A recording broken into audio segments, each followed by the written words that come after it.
Good morning, YouTube world. I'm your host, Paul Italia. If you haven't already, please make sure you subscribe to my channel. Before I introduce today's guest, I just want to keep everybody updated. I got the Arm Wrestling Buzz. It's going to be happening every Wednesday, 6 p.m. Pacific time. Our first show, we will have special guests, Sandra Sadis and Austin Jaggers on. So make sure to tune in for that one. That's Now a hot one. I'd like to introduce today's guest, Devon Larratt. What's up, brother? How are you doing today? Well, hey, that's a cool show, Austin and Sanders. That's actually quite an interesting match. Oh yeah, That could be good. we want to settle the little beef between Pradeep and Sandra. So we're gonna hash all that out on the show. Is Pradeep on the show? Yeah, so Pradeep's one of the four. It's me, Oh my Pradeep, God. Josh from Grip and Rip, and Tom. And what a great lineup. yeah, we're gonna have each different personality. We got a promoter on there, me being a promoter. We got the arm wrestling news guy. We got Tom, who's an arm wrestler, an upcoming news guy, and we got an arm wrestling fan. Yeah, man, I'm sub to all those channels. Those are all great dudes. That'll be quite a podcast. You guys, you're all young and like new in the game, but really know your stuff. That's great. Yeah, I'm looking forward to it. A lot of big things coming with that. Yeah, man.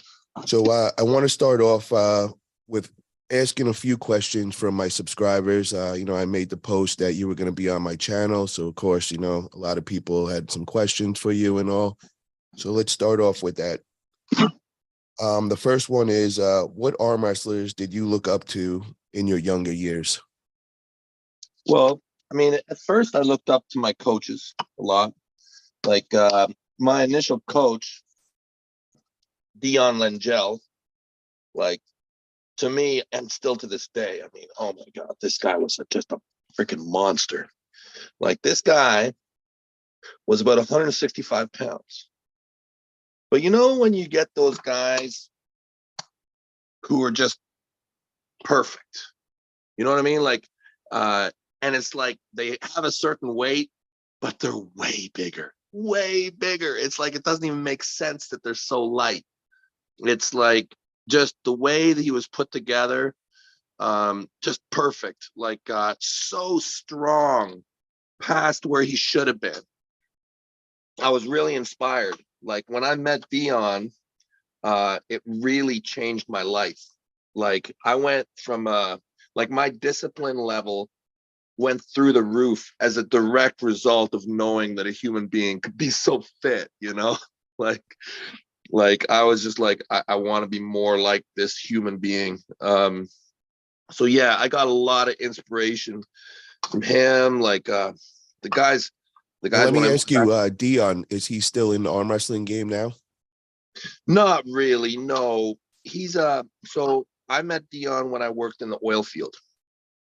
So after high school, I went out west and I worked in the oil field, and Dion just so happened to be my boss. Well, I shouldn't say boss. He was like my immediate super. He ran the welding shop. He ran the welding shop at Nowsco, and so I was just always in there, just whatever Dion need. I was trying to just learn everything I could from this guy because he was such a freak. Yeah, I mean, I've been inspired by so many guys. I mean, all the people I compete with, I get inspired by. All the superstars. I mean, always my entire career, basically, from the time I really started to know what was going on, John Brzenk was always the guy.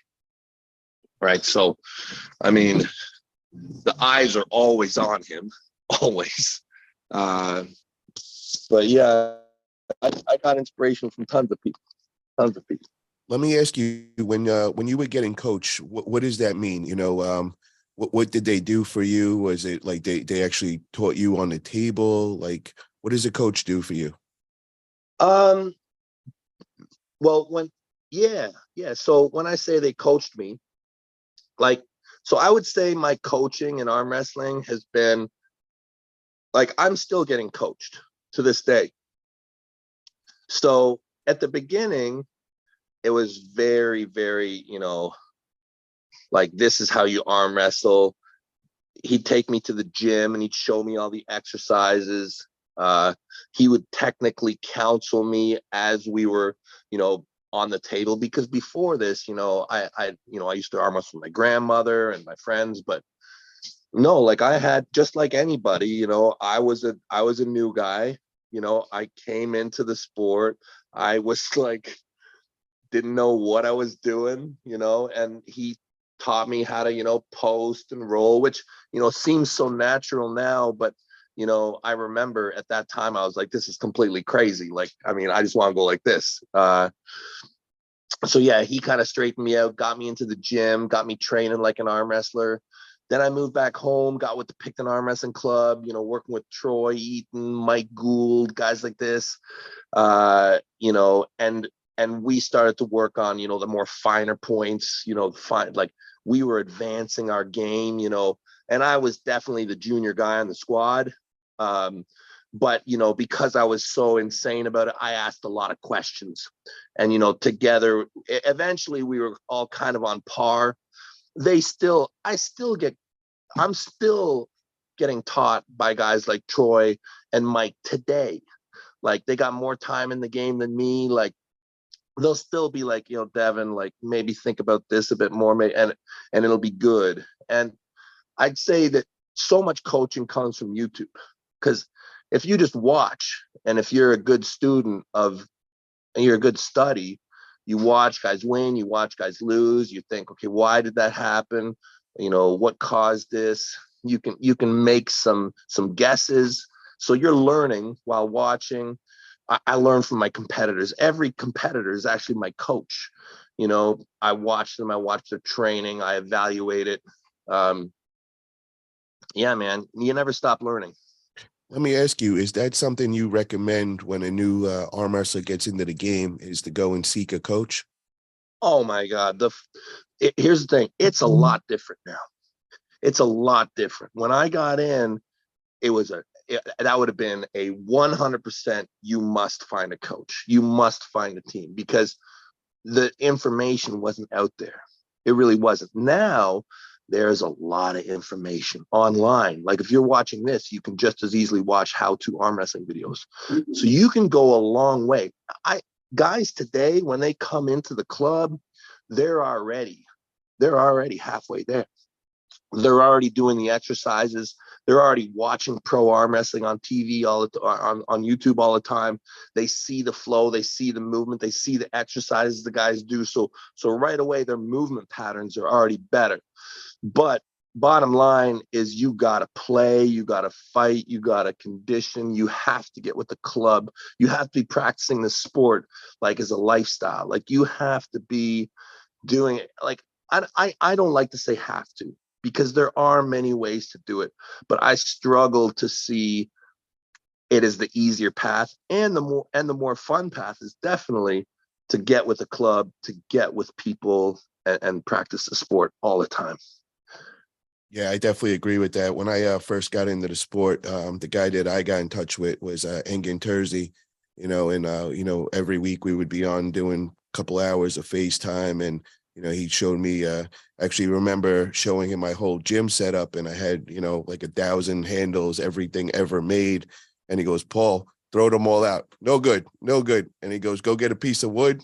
And he brought it down to the most basic things. And, yeah, real great experience just getting to talk with Engin on a weekly basis, and just kind of learning from him, and kind of just seeing him training his students and all. I got all the exercises, and that was an amazing experience. And then I also linked up with Travis Bajent, and Travis would come out once a month, and we do a couple of days in a row of just training and all. What an experience that was. Yeah. So That'll to the fast next forward you. Yeah, no, it definitely did. It's just, then I popped my bicep, so that kind of just slowed things down a little. But Yeah. the next question I got for you from one of the subscribers is, what are your 3 best pullers of all time? 3 best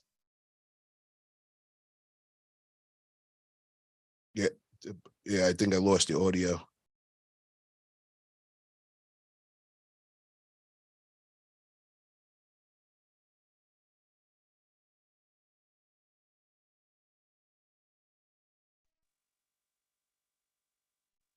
You still hear me? I could hear you now. We lost you for a minute. Yeah. Sorry, my phone setup is kind of crap. If somebody calls me, it kills my audio. Um, three best pullers of all time. So the three toughest guys I've faced. I mean, well, or not even that I've faced, that I've seen. Okay, so I got to go with Lavon. To me, he's the best. He's the best in the open weight division that I've ever seen. Like the guy, right now, I'd say he's the highest level that we've had. Is it just his strength level, or is it table IQ as well? It's the full package. Like Okay. if there's one guy you don't want to see in the arm wrestling table, it's Lavon. Okay. He's the full package, man. He's like, the strength is ridiculous, and he's no dummy. Can I ask you this, Devin? If he was 100 pounds lighter, would he be as dominating as he is now? Well, of course not. If any arm wrestler was 100 pounds lighter, they wouldn't be as good. Okay. The same can be said for any single person, but he's not. He's 400 and some pounds. That's part of what makes him so powerful. And the thing is if when you think about open weight arm wrestling, open, that's where it becomes very clear that arm wrestling is not just technique. There is a massive strength component to it. And that is becoming more obvious every single day right now. Like when you talk about where the sport is, arm wrestling in the weight categories will always shed light on who are the most technically adept arm wrestlers. If you're winning in a weight bracket, you not only are strong and conditioned, but you must be a technical savage. Now, let me ask you: if you gained 100 pounds, would that change the outcome between you and Lavon? Well, the problem with me is I don't gain weight pretty. I I turn into like a beetle, right? My body gets fat and my arms stay the same size. It's terrible. It's terrible. I I struggle to gain weight in a way that's really meaningful. And believe me, Paul, I try, man. I really try.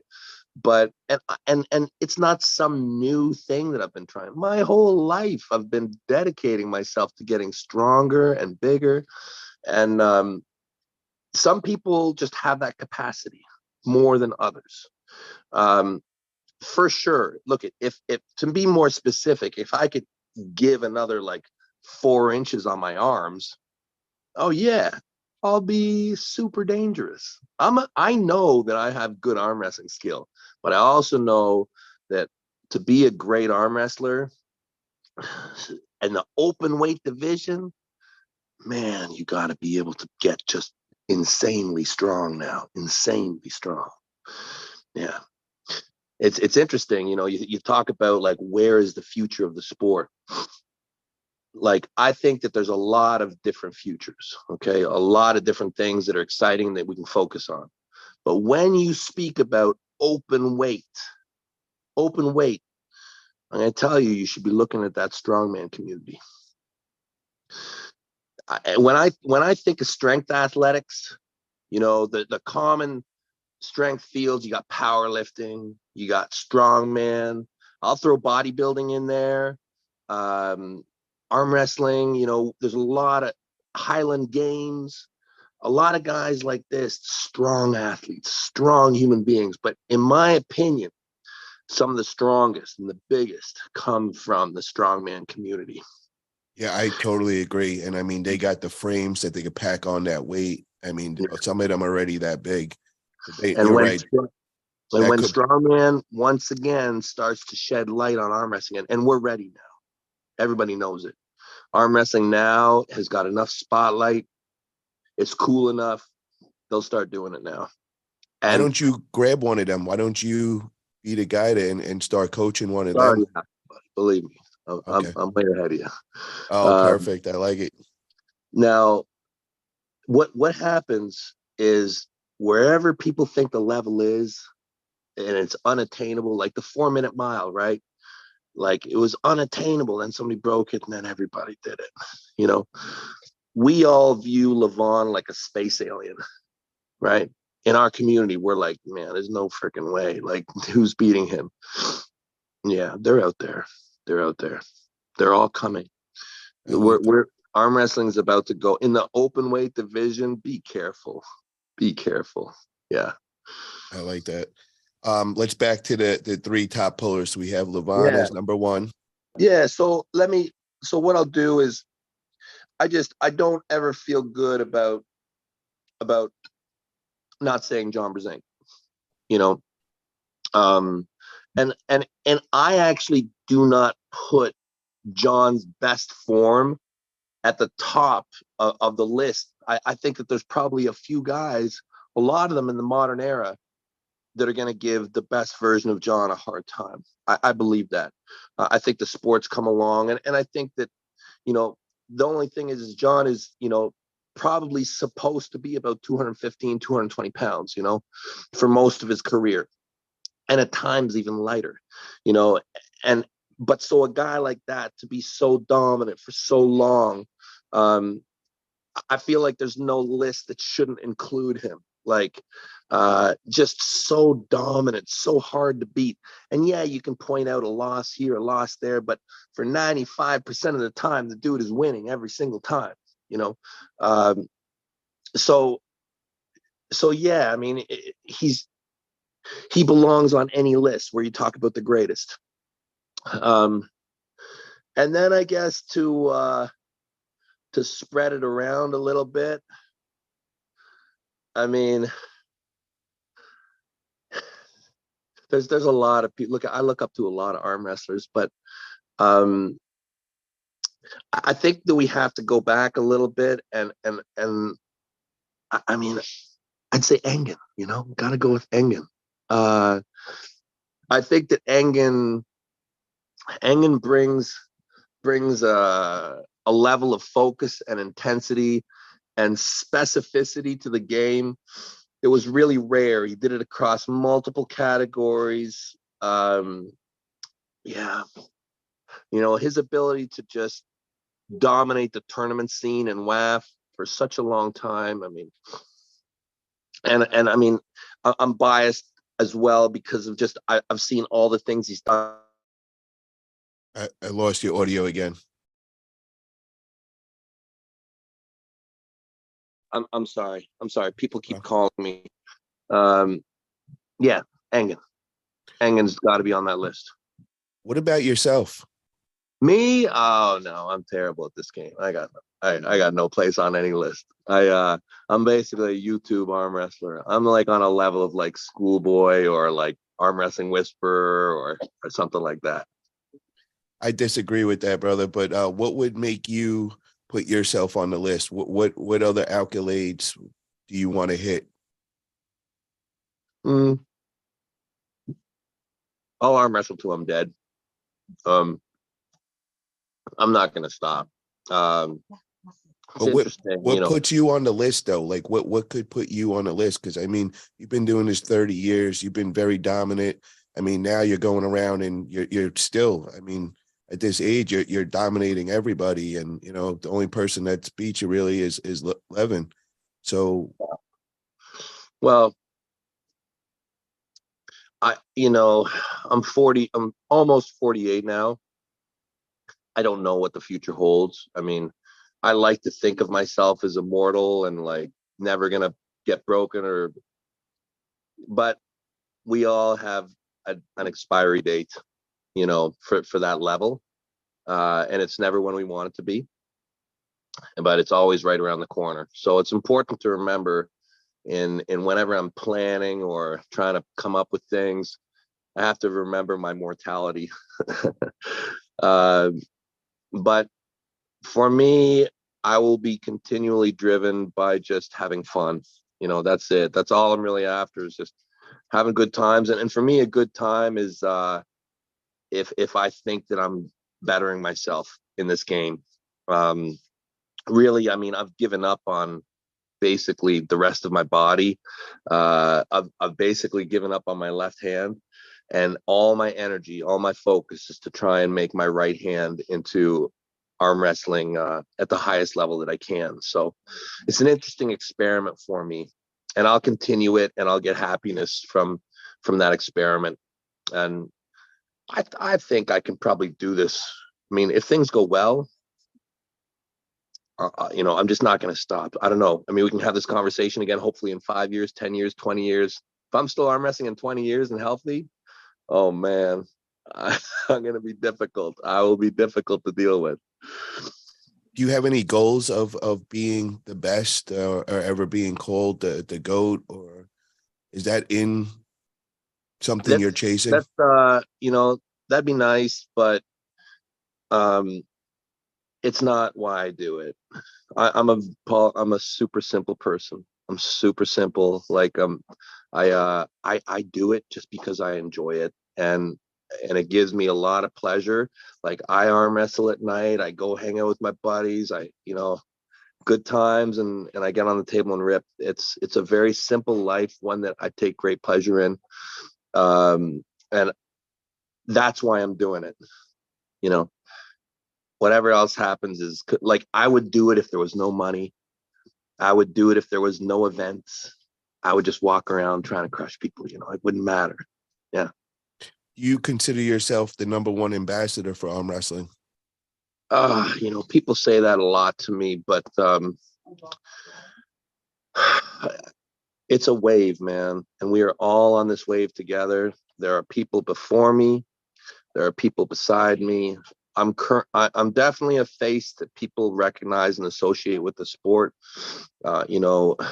There's a lot of great people in this game. And I think that the best thing that I can do is, whenever the light is shone upon me, is that I very quickly shine it onto others. I think this is one of the best things that I can do as an ambassador, is when people draw attention to me, that I just try and expose all of us. Because I know, man, I feel like I'm a student to so many of the guys still. Like, I would never be where I was without, even guys like Mike just down the road from me. I mean, if it wasn't for him, there would be no me. If it wasn't for Troy, if it wasn't for Dion, there would be no me. Arm wrestling is a community. Yeah. But I got to say, brother, I respect everything you do. And you are the guy that everybody recognizes when you say arm wrestling. All these non-arm wrestlers, they ask what I'm involved. Right away, I'm talking arm wrestling, and they're like, "Oh, do you got, Devon Larratt?" And the first thing I do is I go, "Oh yeah, let me show you." And I show you when you had me on your channel and all, and they're like, "Oh my God, you know him," and all. So I just a lot of respect for what you do, brother. It's unbelievable. And to me, you are the number one ambassador in arm wrestling. Thanks, buddy. Well, I hope I can serve it well.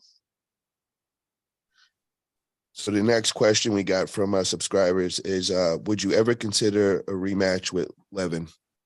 A rematch with who? Lavon. However you say that. Yeah. So I'll tell you, what I really want is, I want to fight at the highest level I can without overstepping. And I realize that there are many, many very worthy opponents for me. Very many. And I want to be very honest with where I think I am and where I think I can be. Lavon taught me a lesson. Okay. He showed me where the level was. He damn near ripped my arm off. The dude tore my bicep the last time I was in with him. I know that for me to defeat Lavon, I would need to be quite a lot better than I was that day. And if I felt that I got there, I absolutely would love to do it. But I will not challenge Lavon until I go through all of the names that stand before him. all the European guys. You won't see me pull Lavon unless I beat, Vitali, Hermes, the King of Poland, oh man, why am I forgetting his name right now? Tall, great dude from Poland. He hung out at my house. What's his name? Help me out. I'm not sure. Is it Camille? No. He beat Hermes in a super match. Oh, Earlier. Alex Alex, Kadecha. right? Guys like Alex, like Morozov. I have Gennady coming up. There's all these Rivas. There's all these guys who stand before Lavon in my mind, and to me, I don't want to or need to pull Lavon unless I can beat all of them. There's no point. There's no point. Yeah, Lavon's the king, man. The way I see it, like people talk about the match with Hermes and they give Hermes a lot of props, as they should. Dude fought so valiantly, so incredible. And there is an argument for sure that if the reffing had been slightly different, that result could have changed. But in my mind, Lavon is still the man. And if they had a rematch in 3 months, 4 months, 5 months, to me, Lavon is still the heavy favorite. He still is. We haven't found the guy yet, in my opinion. Yeah, I hope there's an Hermes rematch, but I still don't think that he will be the favorite against Lavon yet. Yeah, I agree with that because I think Lavon just got a fire lit under his ass, and now we're about to see a Lavon we've never seen before. Oh God. Well, look I don't think we're gonna see like some massive changes, because I think Lavon is pretty much already pretty incredible. But I think you'll see him arm wrestle a bit smarter. I think by the time it came to round 3, Lavon was a little bit kind of disrespectful in his pulling, just a little bit, and that little bit cost him some energy and some efficiency. But I think if he just smartens up and just executes, I think that match could go much cleaner 4-0. I also would believe that he's going to come in with a little less weight on him. I could see him losing, 15, 20 pounds just for an endurance factor. Maybe. Next question is, who is Sap the Bee? I know who it is. I don't if someone wants to live in the shadows, I'll respect that, but I know who it is. I have a lot of contacts. Let me just ask, because I'm a little confused. I've heard of Sap the Bee, but I don't know the whole lead up or anything. Like, give us a little context. Basically, Sap the Bee talks a lot of shit about me online. Okay. That's it. He basically just badmouths me online. And it's funny, because there's being a public person, which I guess I qualify for now, I get a lot of crazy stuff. Like I get random messages from fake accounts all over the place, like all the time. My family does, like, so crazy to me that people care the way they do. Some people love me and some people hate me, and those things are very close. The love and the hate is very, very closely connected. But at times it's been so alarming that when it comes to like threats and death threats and stuff like this and escalation, that from my past, I'm lucky I have some people who are really good with this stuff, and I'm just like, yo, tell me who this person is, and they tell me, and most of the time I'm just not concerned. Like, there's nothing really serious, and I don't mind. I mean, I think that when it comes to freedom of expression, I think that one should be allowed to kind of anonymously post stuff, but I do know who you are, and it's funny to me. It's fine. I don't care. Is it still going on today, or it's oh yeah. This kind of stuff goes on all the time. Yeah. Okay. But Sap posts every once in a while. Yeah, no big deal. Do you do sit down arm wrestling? Not competitively. No, I never have competitively. No, I mean, I do it, but I don't go to events or anything. Is it something that you could possibly get into, or you really don't have much interest? I don't really see it that much of the future of the sport. I personally don't. I think that we're pretty good with what we got going on now. And if there is a way forward, I believe it's through Freedom Arm Wrestling. And Freedom Arm Wrestling, the layout of the table can look a lot of different ways. But I do think that that rule set, like what you see in Japan, is potentially a step forward for the sport. I actually do believe that. So, I like traditional arm wrestling the way we do it and, what you see on YouTube now. And if there were a way forward, I would want it to go more towards freedom. Okay. Now, how is the ArmBet app doing? Has it grown? I'm trying to hear you. The ArmBet app, has it grown? Oh, I got a bad connection, I think. Yeah, you froze right now as you got a mouthful of food in you. Oh, All right, we're back. Yeah, okay. We're back. Yeah, no, it froze for a second with your mouthful or whatever. It was pretty funny. Yeah. But how is the ArmBet app doing, and has it grown? Yeah. ArmBet, we haven't stopped. So we did our first release, what we considered was the minimum viable product. There are 5 releases in total that are planned. And we are hoping that with every release, we get a boost similar to what we got on the first one. The second one, the programming is done. Everything's done. We're just working out the bugs, working out the kinks. We are looking at some partnerships that will help us grow faster than what we currently are growing. But yeah, look for us not too long in the future. We will continue to grow. The goal behind the whole thing is to assist the community, to help grow the community. I think we did a good job with the first release. The second will be even better. The third will be even better. The fourth, and then the fifth. By the time we do our 5th release, it's going to be like magic. It's going to change the world of arm wrestling. But yeah, we have a lot of fun stuff too. Like with ArmBet and No Limits, we have a few little projects that will just be really fun. Yeah. Lots of fun stuff, but you'll get it as we release. It should be within the next couple months. Nice. And how many subscribers do you guys have? Do you know that info?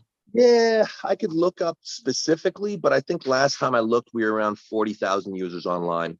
But the problem is a lot of the accounts, I mean, we have to fix our messaging a little bit. There's issues with the messaging. And the second release is going to address all of that. But right now, the best thing that you can do with the app is find everybody, see everybody. And then you need to you can definitely try and contact them through the app, but at least this way you get an idea for who's around you. Still a working project, man. Still a working project. About 40,000. 40,000 currently. Yeah. But that number is going to hit 1 million over the next few years. Okay. Now, I seen you were just recently in Louisiana, and I seen you training with a young up-and-coming lion, Robbie Carson. What do you think about him? Can you guys give me a little background with his polling and all? And I've seen you've been hanging out with him a lot and training him and all. Yeah, Robbie's a stud. Young guy. He incredible strength base.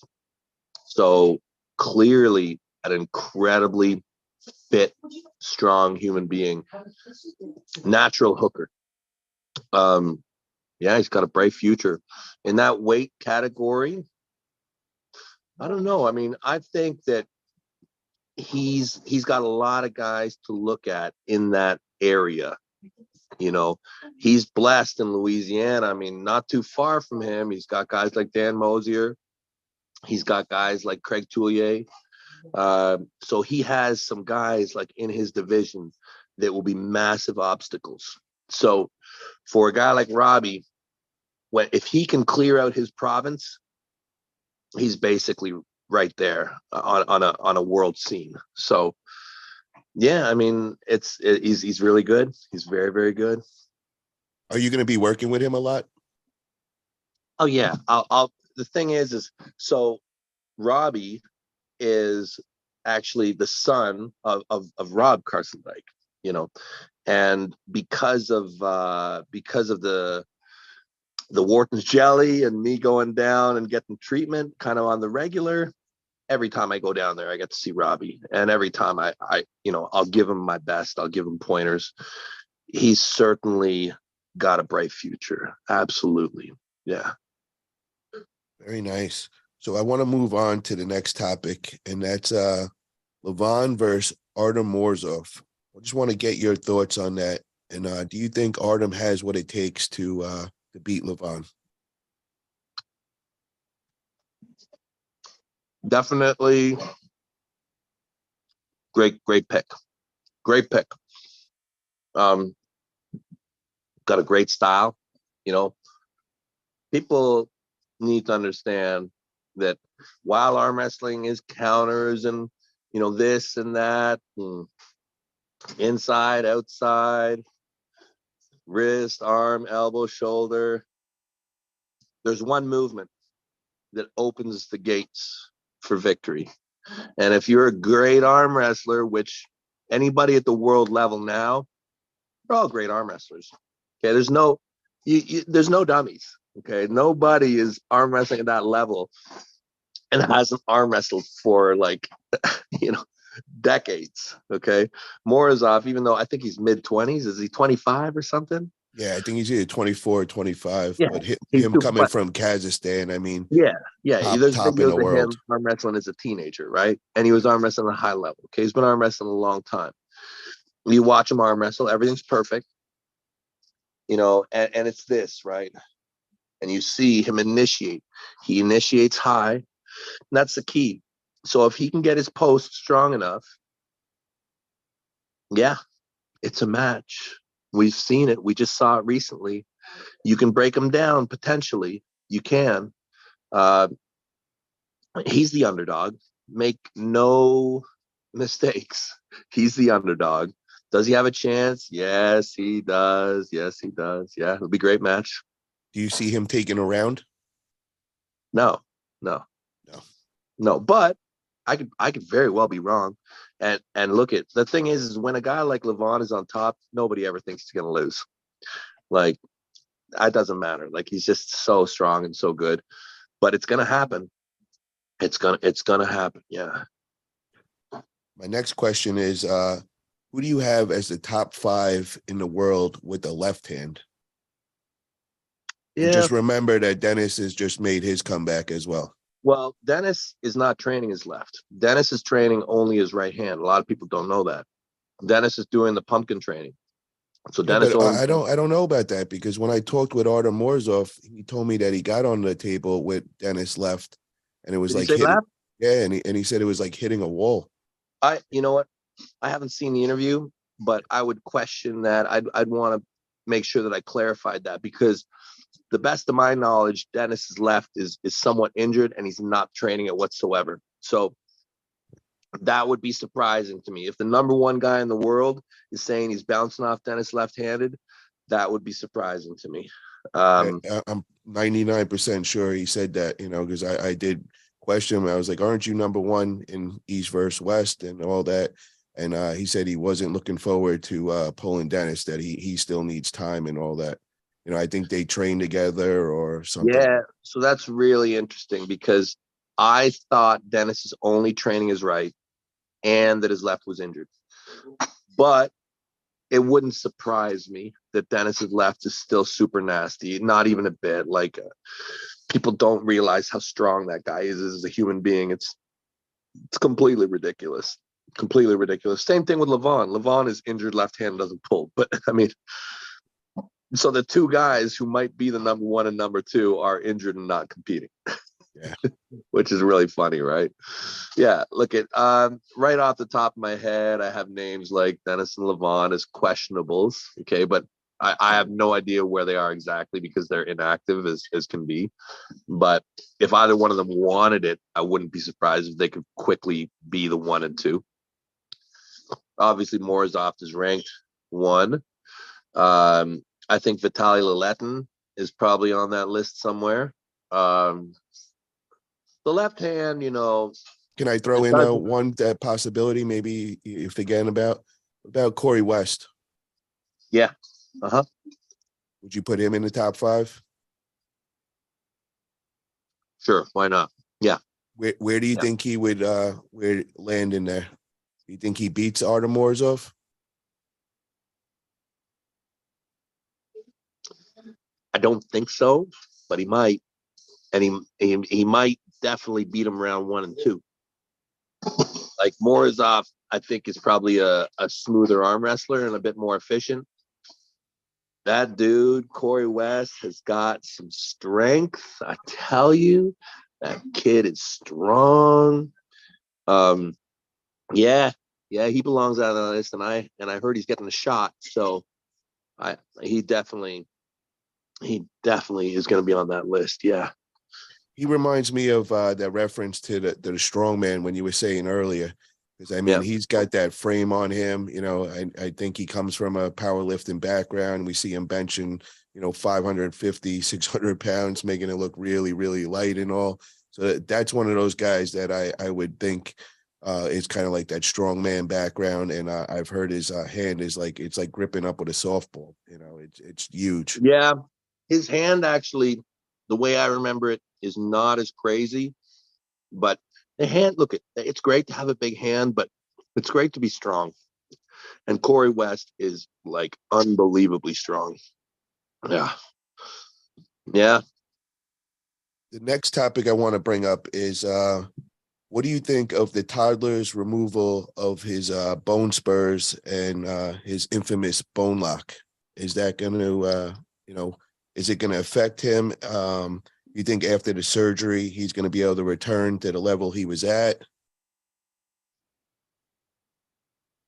It will be completely life changing for him. Completely. Everything that he's built will have to be rebuilt from nothing. Like when you talk about, and listen, people think that I hate Mike and everything. And, I certainly have my issues with Mike, but at the base, like I have a long relationship with Mike and I admire a lot of his qualities. I don't think Michael will probably, I don't know. I don't want to speak really too much on it, but I will say that he has a lot of obstacles to overcome, a ton of obstacles.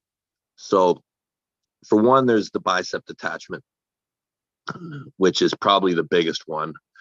And then you have the removal of the spurs. And I know, speaking from experience, and I also know that Michael's elbow was worse than mine. Okay. Like I know where mine was at. And I'll say with a lot of certainty that his is worse. So what happens is when they get rid of all that stuff, you're left with an arm that feels amazing. Oh my God, his arm's going to feel so good once it doesn't have that stuff. His tendons are going to slide the way they should without rubbing against fucking razor blades all day long. Like he's going to heal. He's going to be able to recover. Like every day will be a step forward, but he's going to have no stability. None. Like you talk about like when you get out of a surgery like that, because the thing is all your ligaments and everything have been stretched. They've been stretched around all that bony buildup of tissue. And then when that's taken out, you got a loose elbow. And a loose elbow really can only kind of work mechanically. Like you can curl and you can push. But all the stabilization, it's going to be terrible. So as an arm wrestler, he's going to be even more into like complete outside or complete inside arm wrestling. His center will be even worse than it was. So, and he will not have a lock to fall back on. He will not. So he will have a lot of work to do. How long do you think it takes to build that stability that you're talking about in the elbow? Years. Like 3-4 years, I'm Yeah. thinking is Yeah. because I kind of experienced that with myself. coming from a bodybuilding background, and Yeah. anytime I'd feel like my elbow would be like ready to explode. It Yeah. finally in the last few months where it's like I'm comfortable, I don't feel nothing no more, and it's about Yeah. 3 years for me. Yeah. About three or 4 years if you had a really spurred that elbow. So I had my surgeries done around 2013, I think it was. And it wasn't until like 2016 that my right was finally starting to feel comfortable. Yeah. Okay. Yeah. And his will be even worse because of how bad it was and because of his age. It'll be tough at 50 to rebuild that thing. Yeah. Do you think the stem cells would speed up the process? Of course. Unquestionable. Yeah. No question. Yeah. So this stem cells, this is a real game changer. This is really beneficial in so many different ways. And like, what do you think is the how quicker will it make things happen? You think it cut it in half per time, or does it each person's going to be different? Well, I think it would depend on your protocol, but no question it'll speed it up a lot. Like, so I got treatment. What's today? Tuesday? I got treatment last weekend, not the weekend that just passed. So like 9 days ago or something, or 10 days ago. Then when I went down there, I was really feeling my bicep. And I already am feeling quite a lot better. That's only 10 days. Yeah, I mean, normally you talk about months when it comes to this kind of therapy. Normally you're talking about months. But he doesn't have a simple thing to get better from. But yeah, no question, whatever your injury is, I mean, the stem cell, I mean, I say stem cell, that's an inaccurate term. A real Just general yeah, term. yeah, the Wharton's jelly combined with exosomes. I mean, this is going to cut down on all your recovery times very significantly. Let me ask you, when you said you feel your bicep, does that mean like it's inflamed? And what did you mean by you feel your bicep? Yeah, I mean, so my bicep in when was it? It was, I guess, June that I arm wrestled 11. It was June maybe. I don't remember. There you go, June 25th. So the muscle tore, and I've rehabbed it a ton, but really what mostly has gone on is my body's compensated. So there have been other parts of me that have kind of taken over the load, have changed things slightly, but the muscle itself is still damaged. I would say that it's healing, but these things take time. These injuries like this, where you get a complete rip of the muscle, like, it takes time. And that thought that I had was further confirmed when we really were in there looking with the ultrasound. Like, you could see the cells, you could see the balled up connective structures, you could see the cells completely random, just a big mess. So the muscle is still an issue, and because I'm continuing to work it, continuing to try and rehab it, to try and work through the process, at times I do too much. At times I do, and potentially I hurt it again. But that's the path of a competitive athlete. You're walking that line where hopefully you don't injure yourself more. Hopefully, you're giving yourself enough stimulus to keep your body remembering to get stronger. But even the best of us will take a step too far, and you'll get hurt a little bit. Yeah, but I feel really good right now overall. Like, even with my injuries, I feel very, very good. The next question I have is, you see anybody as a threat in the heavyweight class for you? My immediate names that come to mind are David Daddy Can. Oh, hold on. Before I say that, I want to know your 2 to 5 in the heavyweight. So if you could put them in order. Yeah. Well, I do believe that Prudnik is the number 2. I do believe that. I think that I have big question marks with where does Ongarbayev fit in there. even like I know that he's a category below. Like I know he pulls in the 105, but I think he's so good that he is probably on that list at 115 as well. Where does he fit? I don't think he beats Prudnik, but he might. It was close last time, so I mean, I don't think he beats Prudnik. Then there's David Daddycan is very interesting. I know that he's mostly a left-hand puller from what I've heard, but I don't think that a guy that's that good can't have a great right as well. I'm sure he's probably on that list. He's David a beast, Daddycan, man. That dude's the energy he brings to the yeah, table and the ferocity is just yeah, next level. yeah, yeah, totally agree. He's got to be on that list. He's got to be one of the guys who can win in that class. And then there's a longtime champ from Moscow, Ivan Matyushenko, whose name hasn't really appeared at East versus West or King of the Table yet, but it should be. It should be. I mean, this is a consistent number one placer for decades at WAF. Probably one of the best guys in the world ever to be able to set a hook. Him and then Sanders is probably in there as well still. But yeah, those are the names that I kind of have somewhere from 2 to 5.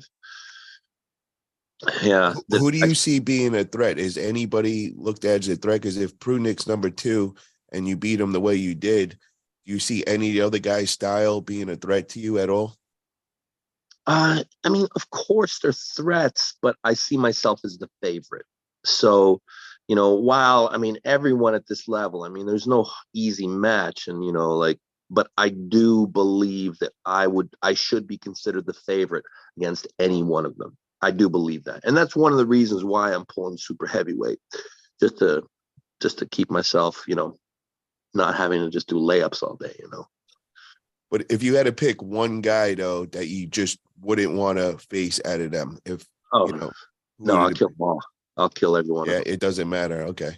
No, I don't think so. I think I'll beat them all. That's all I want to know. I could tell by the confidence the way you said that. So next question is the top 5 in North America left hand. Left hand is tricky for me. I don't think too much about left hand. And we have Corey West as number 1 in left hand. Yeah, it's probably Corey or what's his name? John's old training partner there, Bob Brown's Cody Merritt. Cody Merritt. Yeah. Cody Merritt's probably up there. Let me ask you a question. Do you ever see Travis getting serious and coming back and going on another run with the left arm? Oh, God. I wish I could say yes. I wish I could, but I mean, I don't know what kind of incentive Travis needs. It has to come from him. Travis has got a great life. He's accomplished many things. I think that, as he should be, is very happy working with his sons, playing football. And I think that gives him a lot of happiness and a lot of joy, as it should. I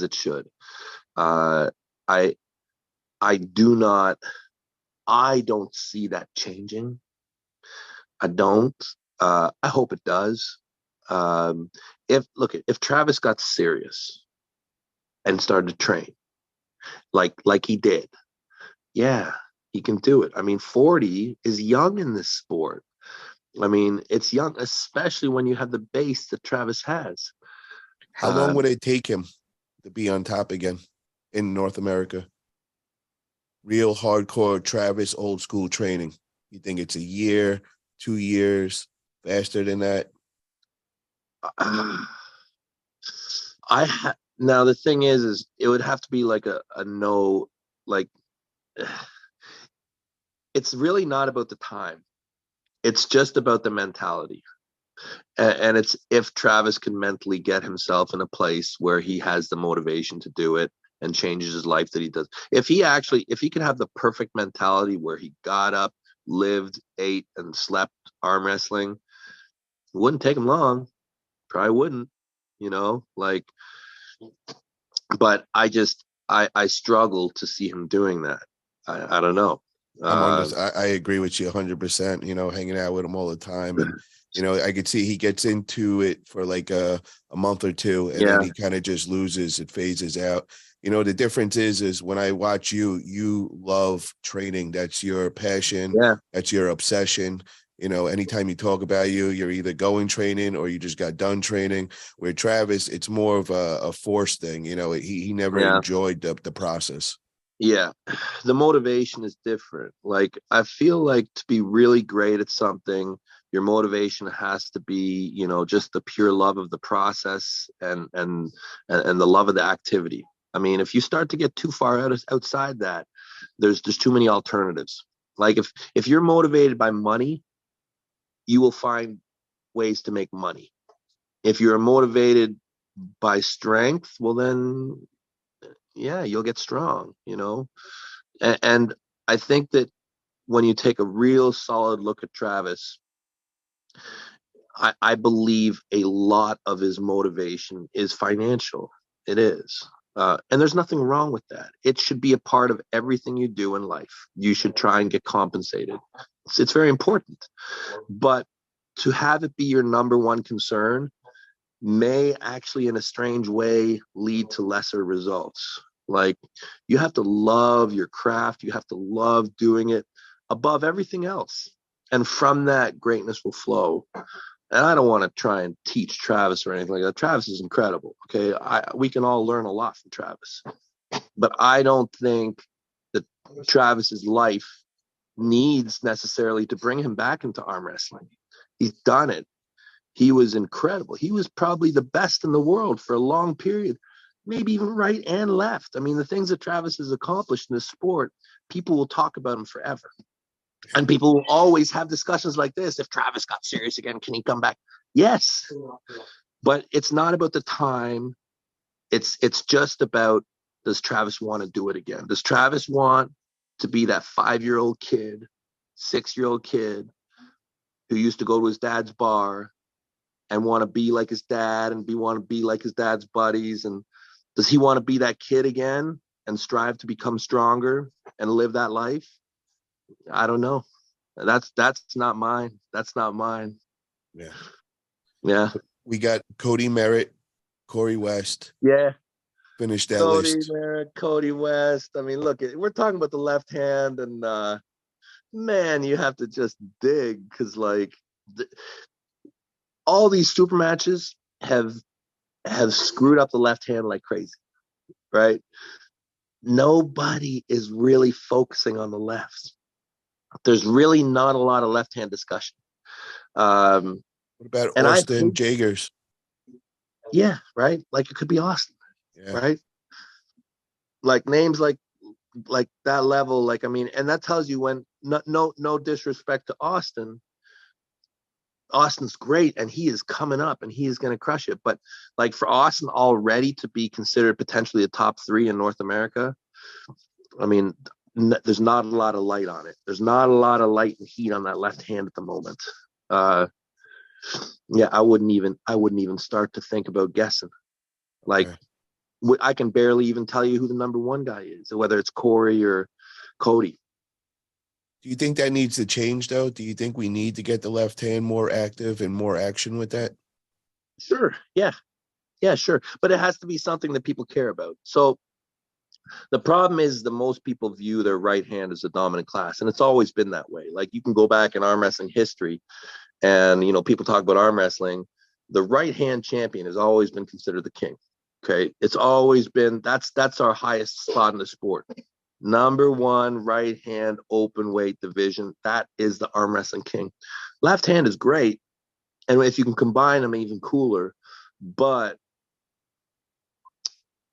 man, right hand is where it's at, man. It's a funny sport. But look, if a guy can be cool enough and fun enough and talk enough hype, then the left hand could get lit again. It definitely could. Can you see yourself ever going with the left hand again? And that's just the thing, is it's the level is so crazy. Like, I mean, me without even training, I feel like I can crack a lot of these guys. So like, I don't even, it's strange to me. Like, I'm going all in on the right because it's this experiment that I'm doing, and I'm having good results. So I'm having a lot of fun with it. Um, yeah, I just don't think about the left too much. It's like I'm becoming a completely one-armed athlete. The left hand, I arm wrestle. I arm wrestle a ton with it left-handed at practice. I just never train it. I never do a single lift. I never do a single nothing. It does nothing other than arm wrestle at practice. Let me ask you though, all the training with the right hand, is it translating over to the left? Is that like part of the experiment that the left is gaining? You Yeah, know, yeah, it's wild. I really think that when you do extreme fitness training in any part of your body, it overflows into your whole body. Like, I feel quite healthy throughout my whole body. And I think a lot of it is a result of the crazy hard work I do through my right. It's not connected. Like, my legs they don't do any work at all, but I'm still fit and healthy. I think a lot of it has to do with my arm wrestling training. It does. I think it overflows. I think it just spreads into my whole body. My whole body knows that it has to be fit somehow. I agree with that. And just when I had that last surgery and I had the left arm bicep tendon reattached, I was training the right all the time, where the first one I didn't. And my left really didn't lose that much size, and I definitely noticed that. And I believe in that. The next thing I wanted to talk about was what happens between, first off, are you locked in with a match with Denis Saplankov if you beat Gennady? Because I've heard rumors that in October that you'll be pulling him if you win against Gennady. Is this true? It's very likely. Nothing's locked in. Okay. Now, There's a couple. Yeah, sorry. There's a couple matches that are potentials that are coming up. I got nothing locked in except for Gennady at the moment. okay. Now, how does that match go with Denis Saplankov? What do you expect from him after seeing his last performance against John Brzenk? Now he's got all this time to train up and all. Are you nervous at all? Oh yeah, Denis is. I mean, last time I arm wrestled Denis, he totally destroyed me. Totally destroyed me. But that was left arm, correct? Yep, yep. But you can't help but remember. You can't help but remember a beating like that. I my right is definitely better than my left by a lot. But I also know that Denis is only training his right now. People talk about Denis. Oh, he's not peak form, Denis. To me, I watch Denis. I think he arm wrestles a whole lot better than he used to. A whole lot better. I think his style has improved. I've always been impressed with Denis's gamesmanship. I think he's a very smart guy.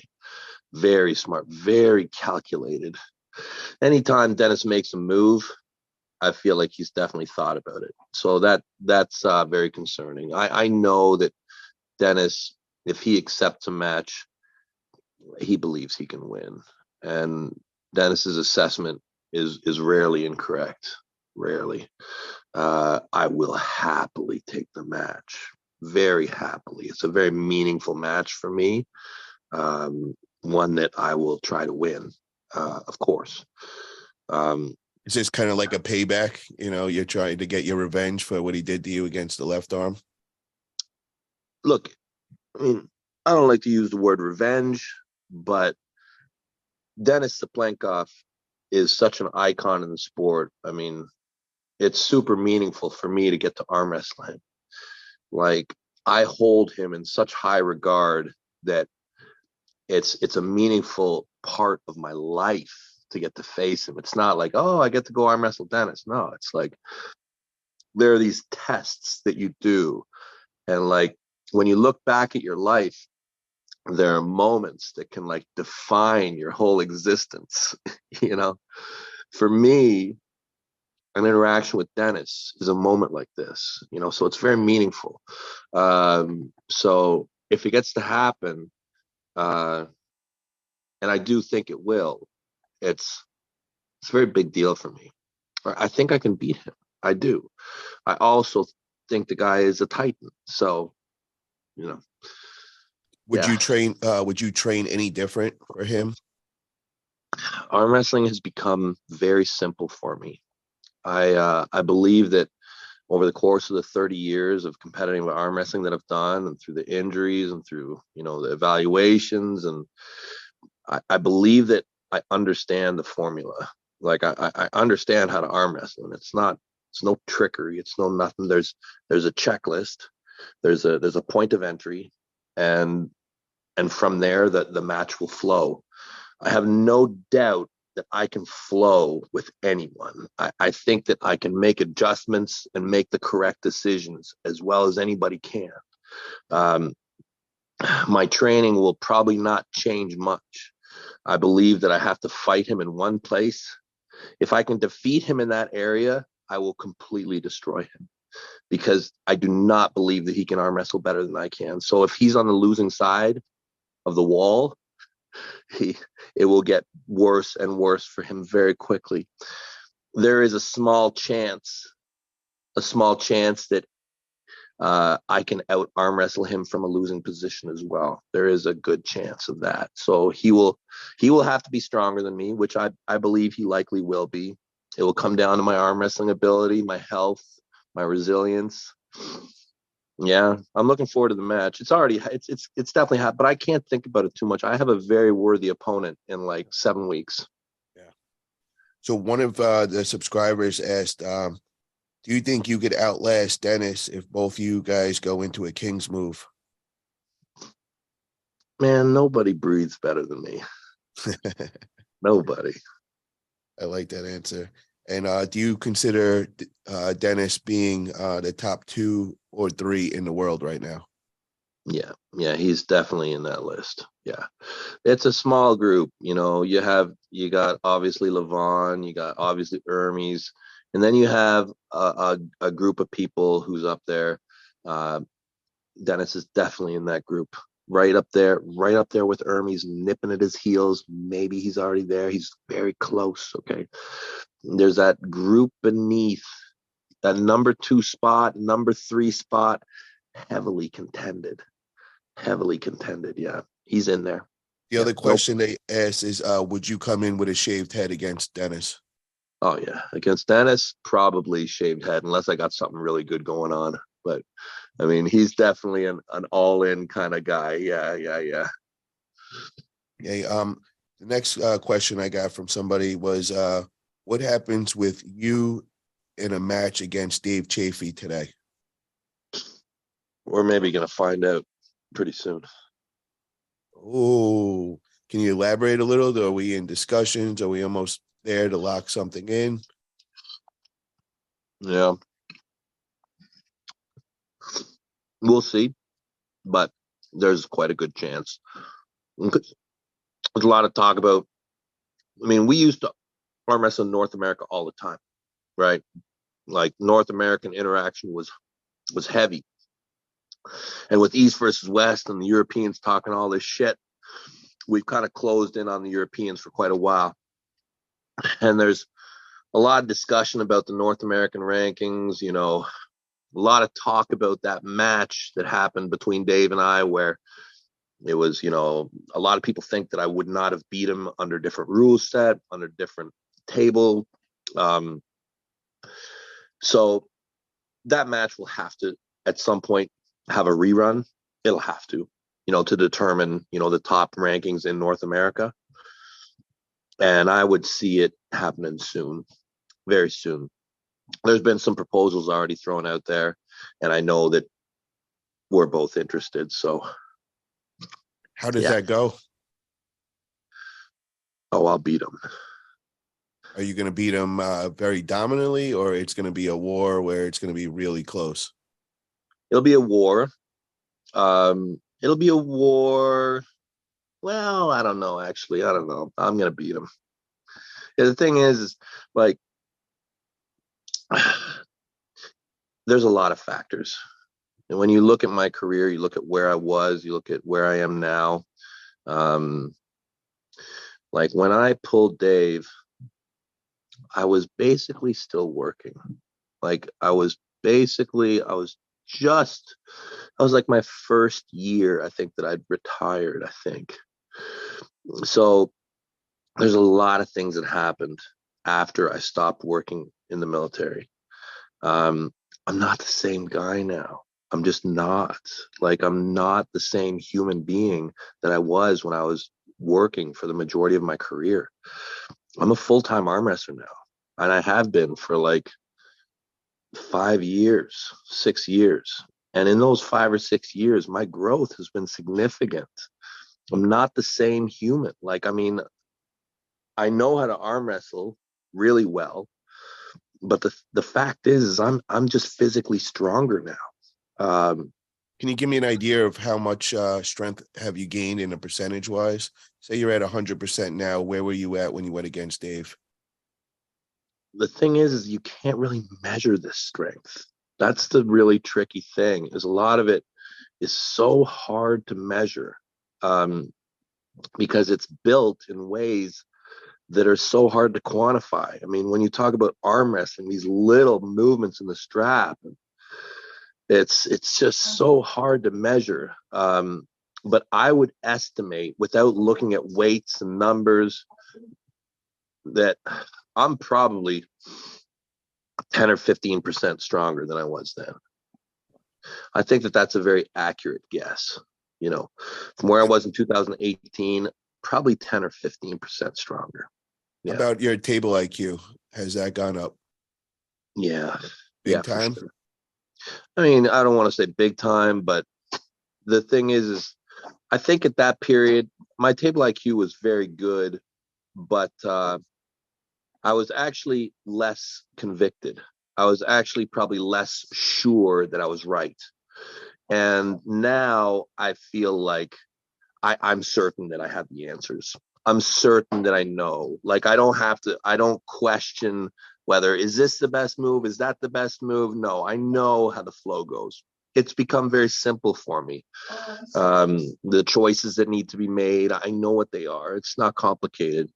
Um, You and, consider yourself you were a master back then in 2018, and oh you yeah, I was really good. Like technically, I feel like I've always been like a very good arm wrestler. But now I'm certain. I'm so certain. Like if I have a discussion with somebody, like I will be shocked if they can convince me of something that I believe. If they can change my mind on it, I'll be shocked. I just feel like I know. I just know what the steps are. I know where you have to start, and I know how the flow goes.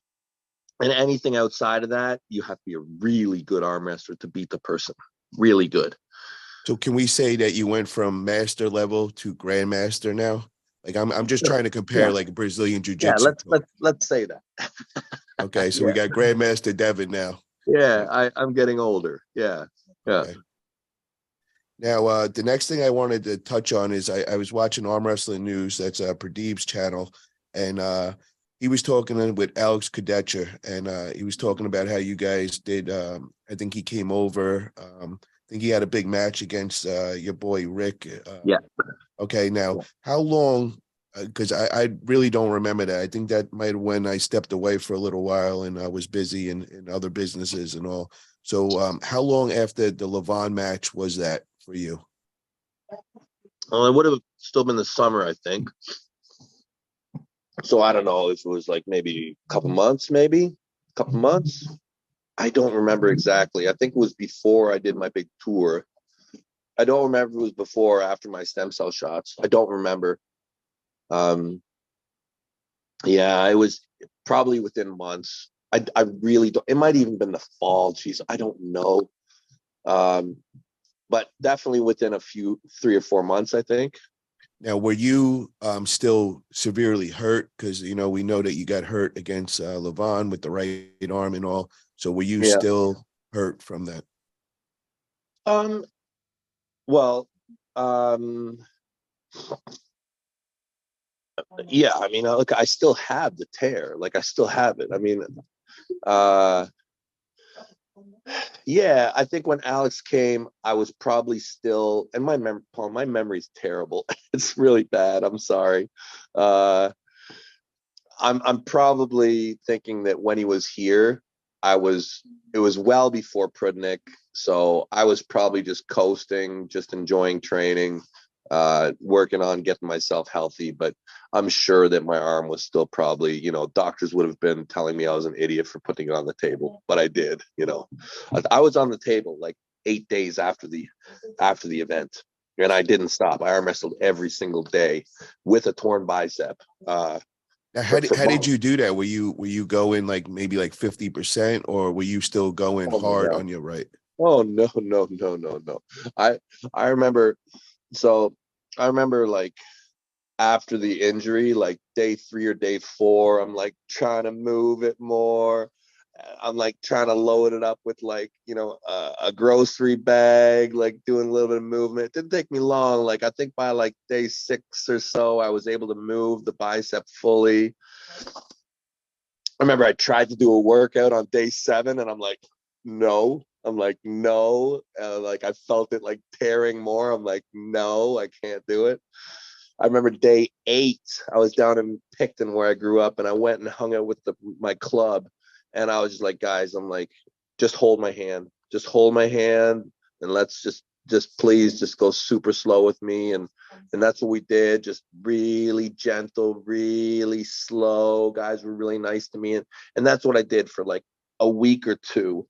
Like I just was like, guys, I got a torn bicep. Just go slow with me. And we just do holds and holds and holds. And so I basically rehabbed myself through arm wrestling. So most of my work, and I didn't put any pressure at myself at all during that time period. Like I wasn't even training at all, like in the gym. I was just going to practices, and I would practice like every day. And yeah, I would just tell guys, just be slow with me. And that's all guys. And no, there was no like redlining or fit. It was just controlled, hold. Everything was easy. Yeah, it worked great. Like for arm wrestling, like I healed my arm wrestling. That's amazing. That is. But what I wanted to get on is I just wanted to find out what went on with you and Alex. So how long did he come in for? And I seen that you guys were pulling left hand, and you had a Yeah. so We tell never me. released we never released the right. People are always like, Devon is a coward. He would never, man. We arm wrestled a ton. So funny. Um, yeah, let me tell you, Alex is a guy who can get that number 1 spot for sure. Like Alex has got a ton of talent. What a brute of a human being he is. He is super strong, smart guy. He got the capacity to hit that number 1 spot. Um, when we messed around, like we messed around probably a lot more left-handed because he had a match. So before the match, we were pulling left hand because his match was on the right. After his match, which What was what what nothing. happened with the left hand though? Was Oh he yeah, beating he you beat me or up. Oh yeah, he beat me up. Listen, if you want to make it long enough, if you want to extend things for, I'll pass him eventually. Like eventually, I can get him the gas out, but that's after he, drills me for like 5 minutes. Um, and in the right, we pulled a bit afterwards, and I'd say, it's probably a bit of a similar story, but probably not as bad. Like I would say his top end is definitely higher than mine. And I would say that my persistence will get him. And I think that it would get him faster in the right than it would in the left. So I don't know where it would sit in an actual match. but is it really fair to say that, knowing that you have this bicep injury, like say pre Lavon match, would it still be the same outcome? I would say that consistently, Alex is a guy who's going to have more top end than me. But I can say that for a lot of, really, a majority of my peers. Like when you look at the guys that I compete with, most of the guys have more top end than me. It's just at what point do I turn it around?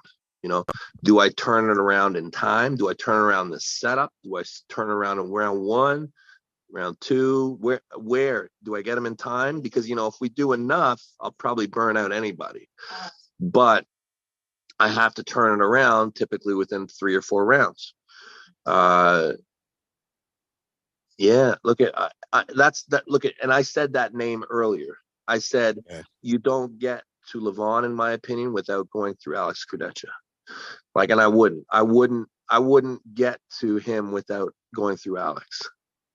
Now, do you think you can beat him in a super match? You know, because I'm hearing that you gotta tire him out and outlast him, but is it going to be time enough in best of 5? I'll say two things. I have to be careful. I get too excited. You know, I should stay heavyweight if I'm smart. If I'm a smart guy, I make my home in the heavyweight, and occasionally I pop up. I got a match with Gennady right now, so I'm feeling all invigorated, and I'm, eating my freaking spaghetti, and yeah, in my head, I always feel like I can beat anybody because I'm kind of twisted, right? You never know what the future is. You never know. If I beat Gennady, I will probably go a step further.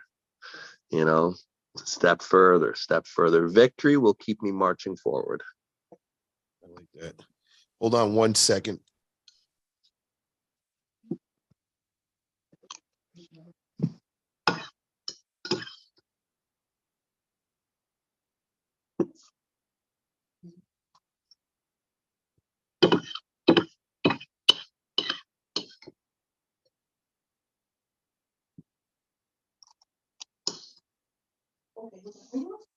No, it's Italia was trying to work things out. The arm's length mortgage won't work. We're now looking at money. Do you have any money in ArmBet account? I cannot use ArmBet. Didn't say you could use it. Just trying to prove income. We're not using it. Just prove it's not mine. Okay, it's not yours. No. Whose is it? It's the company's. Okay, Devon, this money here. This here, this 25 is your pension, okay? Looking at last year's taxes. Yeah. This 25 is your pension. That 37, is that or that 38? That's another pension? Is that that's probably injury stuff. What's it called? Oh my God. What is going on? Wow. So what is that thing called? It is another pension though, right? Well, yeah, it's like compensation or something. Yeah, so it's full of that. It's full of it. Great. Back. Oh, look at you. Yeah, much better. Now I can take you seriously. Yeah. Very good. Man, I feel like I should go get my stuff too. So now I want to go into your upcoming match and your training for Gennady. Much better. Much better. Now we can talk. We're on the same page here. Yeah. So what is your training looking like these days? Well, you see that over there? See that couch? Yeah. Yeah, I sit there. I sit right on that couch, and then I'll go over to my gym. And you see my thumb? I don't know if you can see it. Yeah, I can see it. Yep. Yeah, huge, right? Yeah. Because I know that the whole key for me to win this match is to just have a massive thumb. And I arm wrestle a ton. So I'll arm wrestle like a ton, like 4 or 5 times a week. And then I'll just train my thumb like mad. Yeah. It's just going to be so much. Now, is this real or are you telling people this? And because I got to say, bro, what you're doing is now the whole community is training their thumb. So I'm like, almost like, is he doing this as a prank where he's like, I could get anybody to start a trend in anything I say? Buddy, listen, I would never steer you wrong. Okay. It's so simple. Arm wrestle and get your thumb just thick. Like, make it so when somebody looks like it, you start to think it's like an ass, right? Like, yeah, work your thumb, man. Work your thumb. Yeah. What weight do you see yourself coming in at against Gennady? I think I should be able to hit 280. I think. Okay. Yeah. And We'll where are see. you at? Where are you at right now? Like 270. Okay. Yeah. Now, are we going to shave the head? I don't know. I mean, I don't know if I will shave it for Gennady. I feel like it's just getting started. You know, last time Engen tricked me and he cut my hair there. So I don't know. I don't know. We'll see. I might start to get crazy by the end. Now, are you worried about Gennady posing a real problem for you with his style, or you're pretty confident and you feel he is the underdog in this? I think that we're very close. I think Gennady and I is a very close match. I really do believe that. I think that this match has been a long time coming, a long time coming. I see a lot of our strengths matching up quite well. He has a lot of versatility. I think if there's any difference between us, I might have a tiny bit more hand, specifically thumb, and he might have a tiny more arm. Yeah. Okay. So he likely will have an advantage coming forward, and I'll likely have an advantage coming back. I'm not, and I can't even be certain. I think it's a close match. Are you training singles or are you training reps right now? I was training singles, but what I've realized is I really have to be healthy, and I need to fix my bicep. I really do. And while I love to do singles and focus on strength, I love to do it. I cannot be pushing myself anywhere near my capacity with my bicep. I can't. I need to have this thing locked together, and it might still take some time. So I need to train it. I need to train very specifically. So at the arm wrestling table, and yeah, more reps right now. More reps. Now, before your match with Lavon, what was your singles on your pronation and rising? Do you have any exact numbers? I had a lot of people asking that question. I don't have exact numbers, but they were really good. They're probably the strongest they've ever been. And believe it or not, for Lavon, I had an interesting plan where the majority of my work was actually in pulses. Like I was doing pulses, and the pulses were high. I was doing like 50 pulses, and I was doing 50 pulses with like 150 pounds of pronation. You know, it was pretty significant. And you know, that's off my thumb, just bang, bang, bang, bang, bang, bang, bang, bang, bang. Yeah, that's probably the strongest it's ever been. Yeah,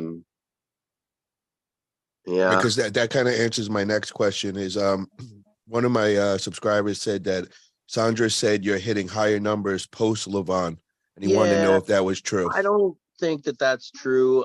I might have said that to him, but it's not true. No, Okay. no. I those numbers were definitely the highest I've recorded. Now, I may be stronger. I may be, but the thing is, again, it's in these things that are very hard to measure. Very hard to measure.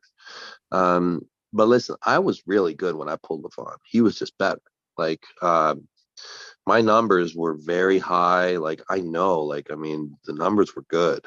I mean, just your appearance alone, brother. You didn't look human. I mean, you looked like you were a part alien, bro. It was just next level. You were just so I pushed big. far. Yeah, for me, I mean, that was far that I pushed. But even now, I mean, you keep growing and you keep evolving. As long as you continue to work, continue to love it, like yeah, the stock market moves continuously upwards, you know. Now, this was from another subscriber, and he said, "Do you feel like you took one step backwards and two step forwards with strength, training, confidence, health, and stem cells, meaning after Lavon?" Yeah. It definitely knocked me back, but I feel like I've come back with a vengeance, right? Like I've come back, you know, like he broke a lot of pieces, but these pieces have, they're coming back. They're coming together more pure and more refined than ever. That is just so impressive to me, especially you're at 47 right now, about to be turning 48, and that you're still leveling up at the rate you are. I mean, that is just amazing. And now with this whole stem cell, the technology behind it and what it's obviously doing for you is just amazing. We might not even know. You might even be better than ever and just continually this for, years to come, which I that's just a treat just to know that. I'll be like 100 years old still arm wrestling.